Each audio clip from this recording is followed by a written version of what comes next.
గురించి ప్రజలు డిస్కషన్ పెడితే దాంట్లో నుంచి బయటకి ప్రజల్ని తీసుకురావడం కోసం డైవర్షన్ పాలిటిక్స్ చేస్తున్నారు.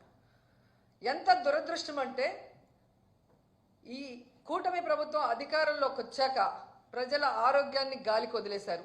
ఆరోగ్యశ్రీని ఏ విధంగా నిధులు ఇవ్వకుండా పొమ్మనకుండా పొగబెట్టినట్టు ఈరోజు హాస్పిటల్స్ ఆరోగ్యశ్రీ కింద చేయడానికి సుముఖంగా లేకుండా చేసింది ప్రభుత్వం కాదా? అలాగే అమ్మఒడిని ఎగ్గొట్టి ఈరోజు పేద పిల్లల్ని చదువుకు దూరం చేస్తున్నది వీళ్ళు కాదా? అలాగే రైతులకి అండగా నిలబడాల్సిన ప్రభుత్వం రైతుల వెన్నెముకలు విరుస్తూ వాళ్ళకి ఇవ్వాల్సినది ప్రామిస్ చేసి కూడా ఇవ్వకుండా మోసం చేసింది నిజం కాదా అని అడుగుతున్నా. ఇవన్నీ ఒక ఎత్తు అయితే ఈరోజు రాష్ట్రంలో అవినీతి ఎంత విచ్చలవిడిగా జరుగుతుందో అందరూ కళ్ళారా చూస్తున్నారు. అది ఇసుక కానీ, అది మైనింగ్ కానీ, ల్యాండ్స్ కానీ, ఏది చూసినా లిక్కర్ కానీ విచ్చలవిడిగా వాళ్ళు దోపిడీకి అవినీతికి తెరలేపి వాటి మీద ప్రజలు దృష్టి పెట్టకుండా ఈరోజు తప్పుడు సాక్ష్యాలతో బురద చల్లుతూ కొంతమందిని టార్గెట్ చేసి ఎలా అరెస్ట్ చేస్తున్నారో మనం కళ్ళారా చూస్తున్నాం. నిజంగా ఇది ఎంత సిగ్గుచేటో ఒకసారి అందరూ కూడా ఆలోచించాలి. ఈరోజు ఇంటెలిజెన్స్ చీఫ్గా పనిచేసిన పిఎస్ఆర్ ఆంజనేయులు గారిని అరెస్ట్ చేసి తీసుకురావడం చూస్తుంటే డైవర్షన్ డర్టీ పాలిటిక్స్కి పరాకాష్ట. అంటే ఈ కూటమి ప్రభుత్వం ఎంత దిగజారిపోయిందో ఇక్కడ స్పష్టంగా అర్థమవుతుంది. పోలీసులు గుర్తుపెట్టుకోవాలి, ఈరోజు లోకేష్ చంద్రబాబు నాయుడు మాటలు విని రెడ్ బుక్ రాజ్యాంగాన్ని అమలు చేస్తున్న పోలీస్ ఆఫీసర్స్ ఇది మీరు అర్థం చేసుకోవాలి. తప్పు చేయని ఆంజనేయులు గారిని ఈ విధంగా అరెస్ట్ చేసి ఆయన్ని హ్యూమిలేట్ చేస్తూ అవమానపరుస్తుంటే తప్పు చేసిన మిమ్మల్ని చట్టం ముందు నిలబెట్టి మీకు బుద్ధి చెప్పే రోజు దగ్గరలో ఉంది కాబట్టి అలాంటి తప్పులు చేయకుండా మీ పని మీరు కరెక్ట్గా చేయమని కూడా ఈ సందర్భంగా తెలియజేసుకుంటున్నాను. ఎందుకంటే ఏదో కిరీటం పెట్టేస్తారు చంద్రబాబు నాయుడు లోకేష్ అని చెప్పి చాలా చోట్ల పోలీసులు పెద్ద స్థాయి నుంచి కింద స్థాయి వరకు అందరూ కూడా వన్ సైడ్గా తప్పుడు సాక్ష్యాల్ని సృష్టించి తప్పుడు కేసులు పెట్టి ఏ విధంగా అరెస్ట్ చేసి పైశాచిక ఆనందం పొందుతున్నారో వాళ్ళందరినీ కూడా హెచ్చరిస్తున్నా. భవిష్యత్తులో మళ్ళీ కూటమి ప్రభుత్వం వచ్చే అవకాశం లేదు. ప్రజలు ఇప్పటికే మేల్కొన్నారు. ఈ కూటమి ప్రభుత్వం వల్ల వాళ్ళు సర్వనాశనమైన విషయాన్ని వాళ్ళు గుర్తించారు. జగన్మోహన్ రెడ్డి గారి ప్రభుత్వంలో పేదలు ప్రశాంతంగా బ్రతికిన విధానం గుర్తుపెట్టుకొని మళ్ళీ జగనన్న కోసం ఎదురు చూస్తున్నారు. జగనన్న ముఖ్యమంత్రి అయిన వెంటనే తప్పు చేసిన వాడు ఎవరైనా వదిలిపెట్టేది లేదు. న్యాయస్థానం ముందు నిలబెట్టి వాళ్ళందరినీ కూడా జైలుకు పంపిస్తామని కూడా హెచ్చరిస్తున్నాం. అండ్ ఈరోజు మీరు చూస్తే ఎంత విచిత్రంగా తయారైందంటే చంద్రబాబు నాయుడు నైజం. ఆయన తప్పు చేస్తాడు, సాక్ష్యాధారాలతో సంతకం పెట్టి దొరికిపోతాడు. డొల్ల కంపెనీల్లో కంపెనీ అనేదే ఉండదు, కొత్తగా ఒకటి సృష్టించి దాంట్లో డబ్బులు ట్రాన్స్ఫర్ చేసి దాన్ని ఎలా వాళ్ళ అకౌంట్లోకి తెచ్చారో అన్నీ కూడా క్లియర్ కట్గా దొరికిపోయాయి. స్కిల్ డెవలప్మెంట్ స్కామ్లో ఈడీ కూడా కొంతమందిని అరెస్ట్ చేసింది. కొంతమంది ఆస్తుల్ని అటాచ్ చేసి అవినీతి జరిగింది అని ప్రూవ్ కూడా చేసిన తర్వాత నాకు కన్ను బాగలేదు, ముక్కు బాగలేదు, కిడ్నీ బాగలేదు, వయసు అయిపోయిందని దొంగ తిరుగుడు చెప్పి బెయిల్ తీసుకొని బయటకు వచ్చి ఏదో తాను తప్పు చేయనట్టుగా ఆ కేసుని ముందుకు నడిపించకుండా ఎలా ఆపేశాడో అందరూ చూశారు. నీకు దమ్ము ధైర్యం ఉంటే ముఖ్యమంత్రి సిబిఎన్ గారు మీకే చెప్తున్నా, స్కిల్ డెవలప్మెంట్ స్కామ్లో మీ మీద పెట్టిన కేసులో మీరు ఎలా సంతకాలు పెట్టి డబ్బును దోచుకున్నారు ఈ ప్రభుత్వంలో అనేది ఈడీ కూడా ఓకే చేసింది. దాన్ని ఎందుకు సిఐడి విచారణ ముందుకు నడవనీయకుండా ఆపేశారు? దమ్ముంటే స్కిల్ డెవలప్మెంట్ మీద మీరు విచారణ చేయించుకోండి. మీ వల్ల కాకపోతే సిబిఐకి అప్పచెప్పండి. అలాగే మీరు చూస్తే ఫైబర్ నెట్ కేసులో ఎందుకు మీరు విచారణను ఆపేశారని అడుగుతున్నా. ఈరోజు ఏదో ఆంజనేయులు గారి మీద ఒక కేసో లేదా మిథున్ రెడ్డి గారి మీద ఒక దొంగ సాక్ష్యాలతో ఒక కేసో పెట్టి భయభ్రాంతులకి గురి చేయాలంటే ఎవరు భయపడే ప్రసక్తి లేదు. ఎందుకంటే మేము తప్పు చేయలేదు కాబట్టి ఎవరికి భయపడాల్సిన అవసరం లేదు. మీరు దొంగ సాక్ష్యాలతో ఎన్ని కేసులు పెట్టినా మేము న్యాయపరంగా పోరాడి బయటికి వస్తాం. కానీ మీ మీద కేసులు విచారణ జరిగితే మీరు పర్మనెంట్గా జైలుకి వెళ్తారన్న సంగతి మీకు తెలుసు. అందుకే అడుగుతున్నా, దమ్ముంటే దొంగ కేసులు పెట్టి మీ పచ్చ ఛానళ్లలో దుమ్మెత్తిపోయడం కాదు, స్కిల్ డెవలప్మెంట్ స్కామ్ మీద, ఫైబర్ నెట్ స్కామ్ మీద విచారణ జరిపించండి. మీకు ఆ దమ్ము లేకపోతే సిబిఐకి అప్పచెప్పండి అని కూడా డిమాండ్ చేస్తున్నాం. అసలు చంద్రబాబు నాయుడు అనే వ్యక్తి సంతకానికి విలువ లేదు అని ఇప్పుడు 4వ ముఖ్యమంత్రి అయినప్పుడు కూడా తెలుస్తోంది. ఏడాది అవుతుంది. ఈ ఏడాదిలో ఆయన పెట్టిన మొదటి సంతకం ఇంతవరకు అమలైందని నేను అడుగుతున్నా. ఇంతకన్నా సిగ్గుచేటు ఇంకేమైనా ఉందా? అదే వైఎస్ఆర్ గారు కానీ జగన్ గారు కానీ ఒక సంతకం పెడితే ఆ రోజు నుంచి అమల్లోకి వస్తుంది. అది సంతకం అంటే అలా ఉండాలి. కానీ నీ సంతకం అది చిత్తు కాగితంలాగా ఎప్పుడు సంతకం పెట్టినా అది ఎప్పుడు జరిగింది లేదు. అండ్ అధికారంలోకి వచ్చిన మీరు జూన్ నుండే నిరుద్యోగ భృతి ఇస్తాము, తల్లికి వందనం ఇస్తాము, అన్నదాత సుఖీభవ ఇస్తాము, ఆడబిడ్డ నిధి ఇస్తాము, ఫ్రీ బస్ ఇస్తాము అని చెప్పారు. బాండ్లు ఇచ్చారు. ఈరోజు ఆ బాండ్లు ఎత్తుకొని గ్రామాల్లోకి మీ ఎమ్మెల్యేలు కానీ మీరు వెళ్ళే పరిస్థితి ఉందా? పరకలతో కొడతారు, చెప్పులతో కొడతారు. ఆ భయం మీకు ఉంది కాబట్టే ప్రజల్లోకి వెళ్ళలేక, వాటి మీద ఏమీ చెప్పుకోలేక ఈ విధంగా డైవర్షన్ డర్టీ పాలిటిక్స్తో ఎలా ఎవరి మీద తప్పుడు కేసులు పెట్టి దాని మీద మీ పచ్చ ఛానళ్లలో రౌండ్ టేబుల్ డిస్కషన్లు పెట్టి మీ పచ్చ నాయకులతో విశ్లేషకులుగా ఏ విధంగా విషయాన్ని చిమ్ముతున్నారో ఈ రాష్ట్ర ప్రజలకి ఏడాది కాలంలోనే అర్థమైపోయింది. మీరు చెప్పే అబద్ధాలను ఇంకా నమ్మే పరిస్థితిలో ఈ రాష్ట్ర ప్రజలు లేరు అన్న విషయం చంద్రబాబు నాయుడు తెలుసుకోవాలి. అది పక్కన పెట్టేసి సంకలు గుద్దుకుంటూ ఈరోజు అందరి మీద దాడులు చేస్తూ మాట్లాడిన అందరి మీద కేసులు పెట్టుకుంటూ పోతే ఫైనల్గా మీరు, మీ కుటుంబం, మీకు సపోర్ట్ చేసిన పోలీసులు అందరూ కూడా జైల్లో ఉంటారని కూడా అందరూ తెలుసుకోవాలి. ఎందుకంటే తప్పులతో ఒకరి మీద నింద వేసి లోపల పెట్టాలనుకుంటే హైకోర్టు, సుప్రీంకోర్టు కూడా ఒప్పుకోదు. ఒక ఏడాదిలోనే హైకోర్టు 6 సార్లు మీ ప్రభుత్వానికి అక్షింతలు వేసింది. పోసాని కృష్ణమురళి గారి కేసులో కానీ, ఒక సోషల్ మీడియా యాక్టివిస్ట్ని మీరు ఏ విధంగా హెరాస్ చేశారో ఆ విషయంలో కానీ, నిన్న మొన్నట్లో 60 ఏళ్ళు పైబడిన వాళ్ళని మీరు హెరాస్ చేయకూడదు, ఇంటికి వెళ్ళి విచారించాలి, ఇవన్నీ కూడా తప్పుడు సాక్ష్యాలతో వేధింపులు చేసిన పోలీసులకు కూడా ఏ విధంగా హైకోర్టు అక్షింతలు పెట్టిందో ఈ రాష్ట్ర ప్రజలందరూ కూడా గమనించారు. అలాగే సుప్రీంకోర్టులో మీరు లడ్డూలో ఏదో కలిసింది అని అబద్ధం చెప్పి మీ రాజకీయ లబ్ధి కోసం కలియుగ దైవం వెంకటేశ్వర స్వామితో చెలగాటమాడినప్పుడు కూడా మీ మీద ఒక సీఎంగా ఉన్నా కూడా మీకు సుప్రీంకోర్టు ఏ విధంగా అక్షింతలు వేసిందో ఒకసారి గుర్తుపెట్టుకోండి. కాబట్టి మీ పైన ఒక వ్యవస్థ ఉంది. మీరు అనుకున్నట్టు చేసేస్తాం, ఏదైనా మేము చేయగలమంటే అది కొన్ని రోజులే. ఈరోజు నేను మోడీ గారిని 2 చేతులెత్తి రిక్వెస్ట్ చేస్తున్నాను. సార్ మోడీ గారు, మీరు పార్లమెంట్లో ఒక స్పీచ్ ఇచ్చారు, అది రాష్ట్ర ప్రజలందరూ కూడా విన్నారు. చంద్రబాబు నాయుడు ఈ రాష్ట్రాన్ని ఎలా దోచుకున్నాడు, ఏటీఎం లాగా ఎలా వాడుకుంటున్నాడు, ఏ విధంగా సర్వనాశనం చేస్తున్నారో మీరు చెప్పారు గతంలో.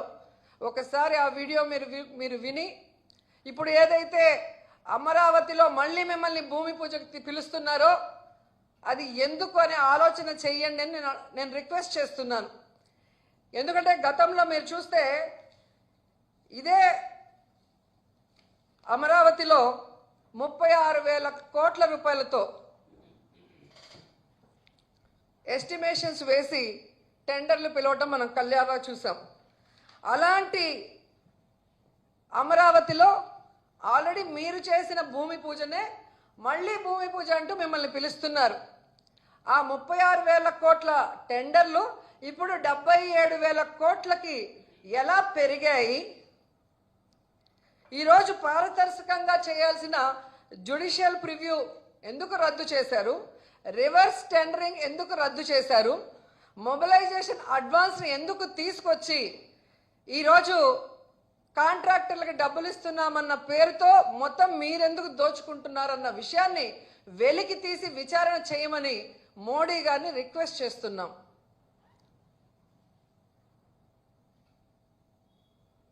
అమరావతి అనేది అన్ని వర్గాల వారికి సంబంధించింది. ఎస్సీ, ఎస్టీ, బీసీ, మైనారిటీ, ఓసీలు అందరూ ఉండాల్సిన రాజధాని అయినప్పుడు ఎందుకు ఎస్సీ, ఎస్టీ, బీసీ వాళ్ళకి, మైనారిటీలకు ఇచ్చిన 50,000 ఎకరాలని రద్దు చేశారని నేను ప్రశ్నిస్తున్నా. అంటే వీళ్ళకి అహంకారం. చంద్రబాబు నాయుడికి ఆయన కులము, ఆయన బినామీలు తప్ప ఎవరు ఉండకూడదా? ఎలా మీరు పేదవాళ్ళకి ఇచ్చిన 50,000 ఇళ్ళని రద్దు చేశారని నేను అడుగుతున్నా. నాకు వాచీ లేదు, నాకు ఉంగరం లేదు అని బీదడేపులు ఏడ్చే మీరు ఎలా రిచెస్ట్ సీఎంగా ఉన్నారు? ఈరోజు అదే రాజధానిలో 5 ఎకరాల భూమిని దాదాపుగా 170 కోట్ల రూపాయలతో ఎలా పర్చేస్ చేశారని నేను అడుగుతున్నాను. జనాలందరికీ తెలుసు. ఈరోజు ఏదో గవర్నమెంట్ రేట్ చూపించి ఇంతే కొన్నామంటే ఎవడు నమ్మే పరిస్థితి లేదు. ఈరోజు ఎక్కడ భూమి ఎంత పోతుందో మామూలు అడిగినా కూడా చెప్తారు. 4వసారి ముఖ్యమంత్రి అయ్యారు. ఏ రోజైనా రాష్ట్రంలో ఇల్లు పెట్టుకోవాలి, రాష్ట్రంలో ఓటు పెట్టుకోవాలన్న ఆలోచన మీకు కానీ మీతో జత కలిసిన జనసేన పార్టీ ఎవ్వరికీ లేదు. ఇప్పుడు దొంగాట్లాడటానికి మొన్న ఎలక్షన్ ముందర మార్చుకొని ఇల్లులు కడుతున్నట్టు అందరూ భూమి పూజలు చేస్తున్నారు. నేను అడిగేది ఒక్కటే, మిమ్మల్ని ముఖ్యమంత్రి చేసిన కుప్పంలో ఎందుకు ఇల్లు కట్టుకోలేదు? ముఖ్యమంత్రిగా ఉండి రాష్ట్రం అంతా పనిచేయాల్సిన మీరు విజయవాడలో ఇంతవరకు ఎందుకు ఇల్లు కట్టలేదు అని అడుగుతున్నా. ఇన్ని మాట్లాడుతున్నారు కదా. మీ గవర్నమెంట్ రాగానే జగన్ బెంగళూరుకి వెళ్తున్నాడు. ఆయన ముఖ్యమంత్రిగా ఉన్న 5 ఏళ్ళు ఇక్కడే కూర్చొని పరిపాలన సాగించాడు. పేద ప్రజలకి కావాల్సినవన్నీ బటన్లు నొక్కి వాళ్ళ అకౌంట్లోకి అవినీతి లేకుండా పంపించారు.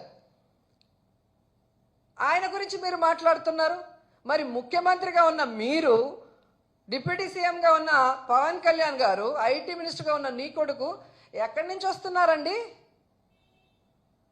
ఫ్రైడే అయితే హైదరాబాద్కి వెళ్తారు. మీరు ఈ రాష్ట్రానికి ముఖ్యమంత్రి, తెలంగాణకు ముఖ్యమంత్రి? ఇక్కడ ఇల్లు లేకుండా అక్కడేం పని మీకు? అక్కడ ఇల్లు పెట్టుకోవటం వల్లే ఇక్కడ విజయవాడ సగానికి పైగా ఆ రోజు మునిగిపోయింది.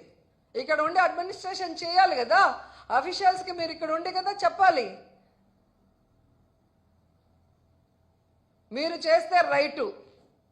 మీరు ముఖ్యమంత్రులుగా ఉండి, డిప్యూటీ సీఎంలుగా ఉండి మీరు హైదరాబాద్లో కాపురం ఉంటారు. మీకు టైం ఉంటే వచ్చి రాజకీయం చేసిపోతారు. కానీ ఓడిపోయిన వాళ్ళు మాత్రం కాన్స్టిట్యున్సీలోనే ఉండాలి. అటు ఇటు జరిగితే పార్టీ వదిలేశారు, పాలిటిక్స్ వదిలేశారు. వాళ్ళు చెన్నై పోయారు, వీళ్ళు బెంగళూరుకి పోయినారు, భయపడి పారిపోయారు కేసులకి.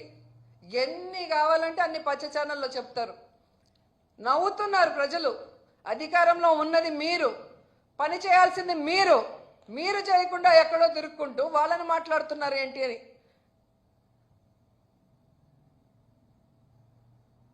సో ఈరోజు చంద్రబాబు నాయుడికి డైరెక్ట్గా చెప్తున్నాను, అయ్యా ముఖ్యమంత్రి గారు, నిజంగా మీకు విజన్ ఉంది, విస్తరాకుల కట్టుందని చెప్పుకుంటారు కదా. నేను పారదర్శకంగా ఉంటానని చెప్పి మైకుల్లో చెప్తావు కదా. తప్పుడు సాక్ష్యాలతో మనుషుల్ని టార్గెట్ చేసి తప్పుడు కేసులు పెట్టి విచారించడం కాదు. ఏవైతే ఆల్రెడీ మీ మీద కేసులు ఉన్నాయో, స్కిల్ స్కామ్ కానీ, స్కిల్ డెవలప్మెంట్ స్కామ్ కానీ, ఫైబర్ నెట్ స్కాము ఏదైతే ఆల్రెడీ సగానికి పైగా జరిగిందో ఆ విచారణ ముందు జరిపిస్తే మీరు ఇప్పుడు చేసే విచారణ నిజమైందని ప్రజలు నమ్ముతారు. కానీ తప్పు చేసిన మీ మీద ఉన్న కేసులు మీరు విచారణ చేసుకోకుండా కుంటి సాకులతో బెయిల్తో బయటకు వచ్చి మా పార్టీ వాళ్ళని ఏదో నువ్వు అంటే ఎవరు నమ్మే పరిస్థితి రాష్ట్రంలో లేదు అనేది కూడా తెలుసుకోవాలి. అలాగే మోడీ గారిని రిక్వెస్ట్ చేస్తున్నాను, ఈ అమరావతిని తమ ఆదాయ వనరుగా దోచుకునే చంద్రబాబు నాయుడు ఆయన కుటుంబాన్ని మీరు విచారించాలి. ఎందుకంటే ఇసుక ఫ్రీ అని వీళ్ళే అన్నారు.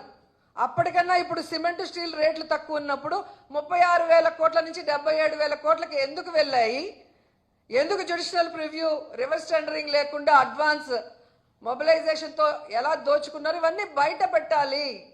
ఒక ప్రైమ్ మినిస్టర్గా మిమ్మల్ని అందరూ గౌరవిస్తున్నారు. మీకోసం మీ ఆదేశం, మీరు ఇక్కడికి వచ్చినాకైనా ఆదేశించండి సిబిఐని, లేదా అక్కడి నుంచి అయినా ఈ చంద్రబాబు నాయుడు ప్రభుత్వం మీద సిబిఐ విచారణకు ఆదేశించమని మనస్ఫూర్తిగా కోరుకుంటున్నాను. అండ్ చాలా బాధాకరమైన విషయం ఏంటంటే, వైజాగ్ని పరిపాలనా రాజధాని చేయాలని జగన్మోహన్ రెడ్డి గారు కలలు కన్నారు.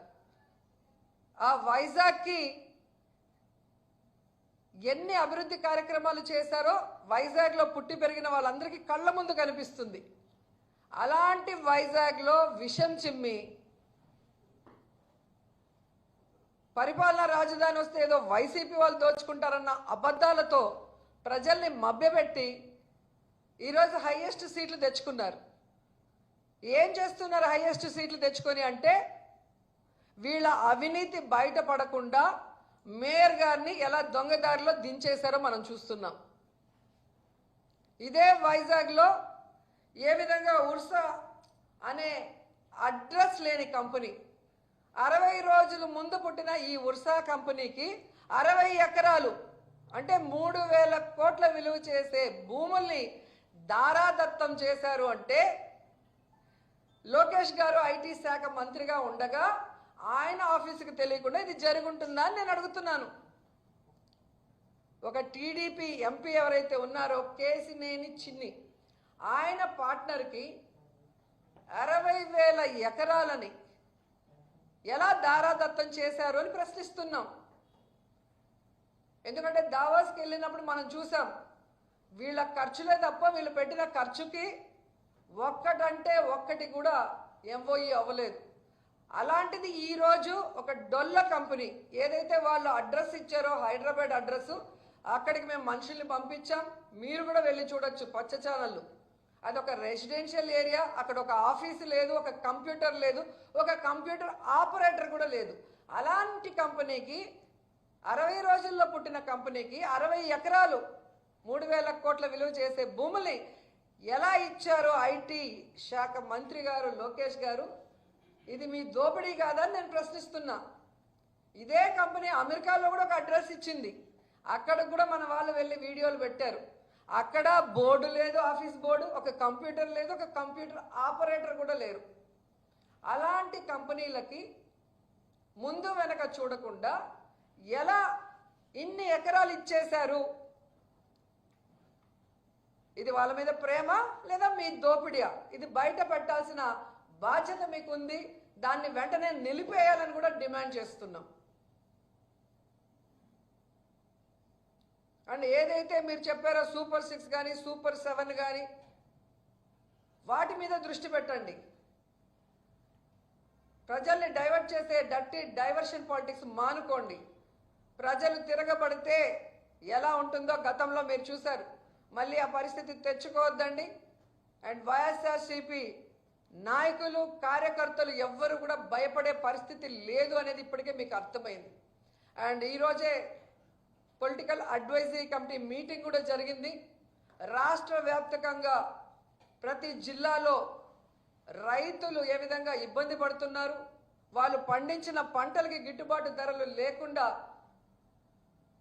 ఎలా వాళ్ళు నాశనం అవుతున్నారో వారందరికీ అండగా నిలబడి ప్రభుత్వం మెడలు వంచి వారికి న్యాయం చేసే దిశగా మేము వెళ్తామని కూడా ఈ సందర్భంగా తెలియజేసుకుంటూ, ఈరోజు హిందువులు ఎంతో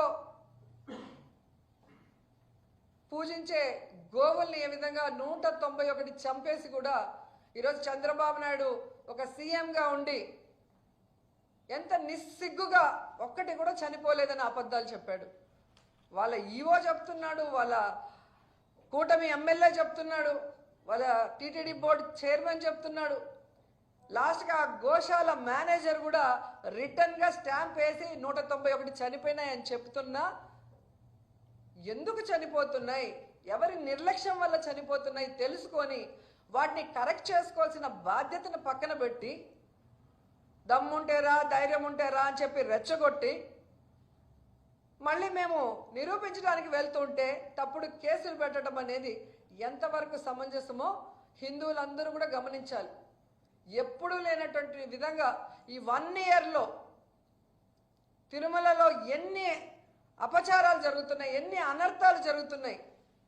తాగి కొట్టుకొని చంపేసుకొని అంటే మర్డర్ కూడా తిరుమలలో జరిగే పరిస్థితి వచ్చిందంటే ఈ ప్రభుత్వం కానీ టీటీడీ పాలక మండలి ఎంత నిర్లక్ష్యంగా ఉన్నారో మనం అర్థం చేసుకోవాలి. చెప్పులు వేసుకొని గుళ్ళోకి వచ్చేస్తారు, డ్రోన్ కెమెరాలు తిరుగుతున్నాయి, బిర్యానీలు తింటున్నారు, ఎక్కడ పడితే అక్కడ దొరుకుతున్నాయి, గంజాయి దొరికింది. ఇవి మేము చెప్పేది కాదు, మీ పేపర్ మీ టీవీల్లో కూడా వస్తున్నాయి, చూసుకోండి ఒకసారి.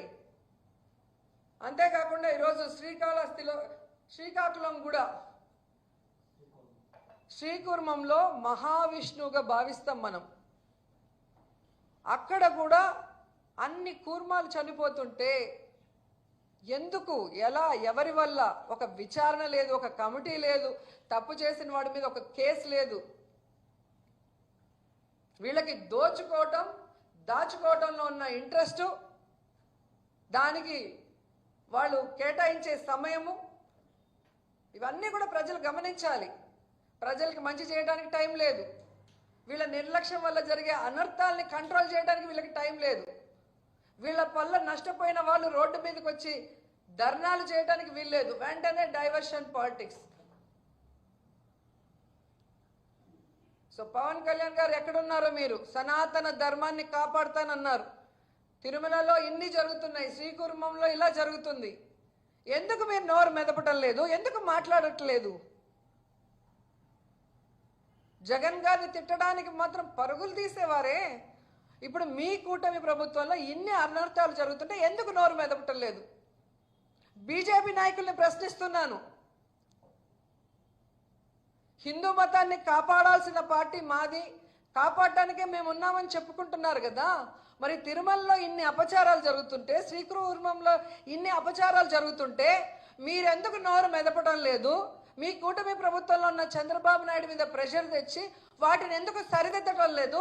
దాంట్లో తప్పు చేసిన వాళ్ళ మీద ఎందుకు ఎఫ్ఐఆర్లు వేసి వాళ్ళని శిక్షించడం లేదని నేను ప్రశ్నిస్తున్నా. కూటమి ప్రభుత్వం అంటే చేసిన తప్పుల్ని కూడా సమర్థిస్తారా?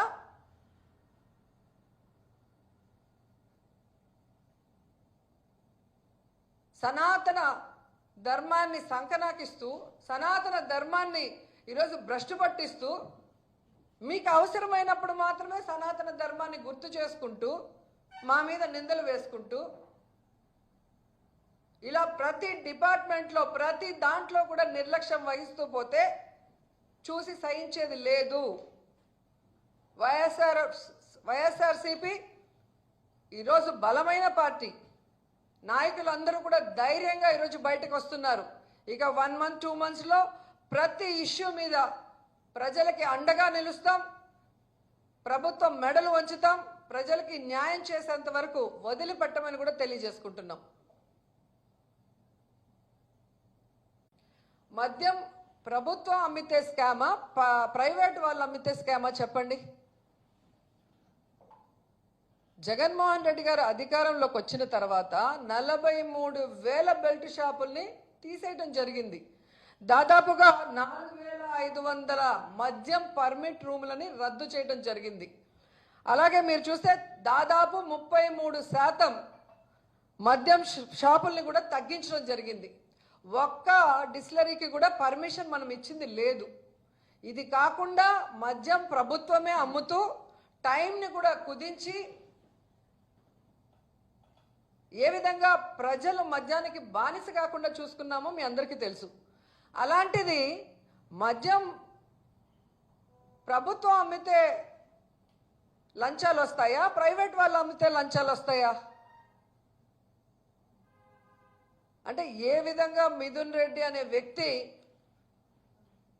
ఈరోజు లోక్సభలో ఫ్లోర్ లీడర్గా ఉండి తెలుగుదేశం కూటమి ప్రభుత్వం చేస్తున్న తప్పుల్ని దోపిడిని ఎత్తి చూపిస్తున్నారు కాబట్టి అతన్ని రౌండప్ చేసి ఇతన్ని అరెస్ట్ చేసి భయపెట్టాలి అని ఒక కుట్ర పన్ని ఏ విధంగా దొంగ సాక్ష్యాల్ని వాటి అనుగుణంగా తీసుకొచ్చి ఈరోజు విచారణ పేరుతో మీరు హ్యూమిలేట్ చేయడం నిజం కాదా అని అడుగుతున్నాను. అసలు మిథున్ రెడ్డికి లిక్కర్కి ఏం సంబంధం? ఏ బేస్లో ఏ సాక్ష్యంతో మీరు ఆయన పిలిచి విచారిస్తున్నారు నేను అడుగుతున్నా. గత ప్రభుత్వంలో అంతకుముందు చంద్రబాబు నాయుడు గారు అధికారంలో ఉన్నప్పుడు విచ్చలవిడిగా ఎలా డిస్టిలరీస్కి పర్మిషన్స్ ఇచ్చారు, ఏ విధంగా మద్యంలో వీళ్ళు దోచుకున్నారో వాటి మీద కేసు వేయటం జరిగింది సాక్ష్యాధారాలతో. మరి దాన్ని ఇప్పుడు ముందుకు తీసుకెళ్ళండి. దీంతో పాటు దాన్ని కూడా ముందుకు తీసుకెళ్తే మీరు స్కామ్ చేశారా మేము స్కామ్ చేశామనేది తెలిసిపోతుంది. జగన్మోహన్ రెడ్డి గారు స్కీములు మాత్రమే చేశారు, ప్రజలకు అవసరమైన బటన్లు నొక్కారు. ఒక బటన్ నొక్కితే రాష్ట్రంలో ఉన్న పేదవాళ్ళందరి అకౌంట్లకు పోయి డబ్బులు పడింది. దాంట్లో ఎవరికి లంచం రాదు, దాంట్లో అవినీతి జరిగే అవకాశం ఉండదు. కానీ చంద్రబాబు నాయుడు ఇచ్చిన హామీలు ఏవి బటన్లు నొక్కకుండా కేవలం రాజధాని పేరుతో 1,00,000 కోట్ల పైగా దాంట్లో పెట్టి ఈరోజు దోచుకునే కార్యక్రమంతో ఏ విధంగా జ్యుడిషియల్ ప్రివ్యూ రద్దు చేసి రివర్స్ టెండరింగ్ రద్దు చేసి మొబిలైజేషన్ ఫండ్తో ముందుకు వెళ్తున్నాడో చిన్న పిల్లోడిని అడిగినా కూడా చెప్పే పరిస్థితి ఉంది. కాబట్టి ఈరోజు ఎవరో ఏదో చెప్పేస్తే జనాలు నమ్మే పరిస్థితి లేదు. ఈ ప్రభుత్వం వచ్చాక దాదాపుగా 9% అమ్మకాలు పెరిగాయి. మళ్ళా పొట్టగొడుగుల్లాగా ఏ విధంగా బెల్ట్ షాపులు పుట్టుకొచ్చాయి. స్కూల్ లేదు, గుడి లేదు, రెసిడెన్షియల్ ఏరియా లేదు, విచ్చల విడిగా ఎక్కడ పెడితే అక్కడ బెల్ట్ షాపులు పెట్టి తాగిన వాళ్ళు ఆడవాళ్ళని ఏ విధంగా రేపులు చేస్తూ వాళ్ళ మీద దాడులు చేస్తూ ఈ మధ్యలోనే ఎంతమంది మీద కత్తి దాడులు జరిగాయి మనమే చూసాం. ఎన్ని గృహంలో పిల్లల మీద దాడులు జరిగాయి మనం చూసాం. నిన్న నగిరిలో విజయపురంలో ఎస్సీ కాలనీలో దూరి పాపం జనాల్ని కొట్టారు తాగేసి వాళ్ళు. కేసు పెడితే టీడీపీ వాళ్ళది షాపు కాబట్టి వాళ్ళని లోపల కూర్చోబెట్టుకొని మా వాళ్ళని బయట పెడతారు. ఇదే జరుగుతుంది. ఎక్కడ లిక్కర్ షాపులు ఇచ్చారో అక్కడ మొత్తం బెల్ట్ షాపులు పర్మిట్ రూములు ఇచ్చి ఆడవాళ్ళు అటు ఇటు నడవలేని పరిస్థితి. ఈరోజు ఈ 11 monthsలోనే విమెన్ మీద ఎన్ని హత్యలు అత్యాచారాలు ఎన్ని రకాల ఘోరాలు మనం రోజు చూస్తున్నాం. వీటన్నిటికీ కారణం చంద్రబాబు నాయుడు తీసుకొచ్చిన లిక్కర్ పాలసీ కాదా అని అడుగుతున్నా. జగన్మోహన్ రెడ్డి గారి ఆడవాళ్ల తాళులు కాపాడే విధంగా వాళ్ళ ఇంట్లో మగవాళ్ళ ఆరోగ్యాన్ని మెరుగుపరుస్తూ వాళ్ళ ఆర్థిక పరిస్థితి మెరుగుపరిచే విధంగా ఆయన ఎంతో గొప్పగా ఆలోచించి చేస్తే వాటిని ఎత్తేసి మళ్ళీ మేము లిక్కర్ స్కామ్ చేశామని మా లీడర్ల మీద కేసులు పెట్టి దొంగ కేసులు ఈరోజు విచారణ పేరుతో మీరు నీతిమాలిన రాజకీయాలు చేస్తుంటే మేము తప్పు చేయలేదు కాబట్టి మేము న్యాయం పరంగా పోరాటం చేస్తాము, కడిగిన ముచ్చంలాగా బయటకు వస్తామని కూడా ఈ సందర్భంగా తెలియజేసుకుంటున్నాం.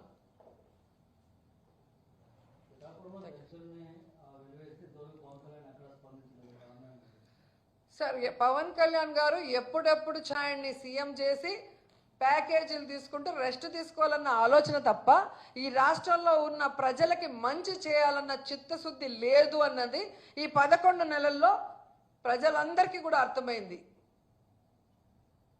సో ఈయన ప్రజానాయకుడు కాదు, ఈయన చంద్రబాబు నాయుడు గారి నాయకుడు. ఆయన ఎటు చెప్తే అటు ఆడటం తప్ప మరొకటి లేదు అనేది ఇక్కడ తెలుసుకోవాలి.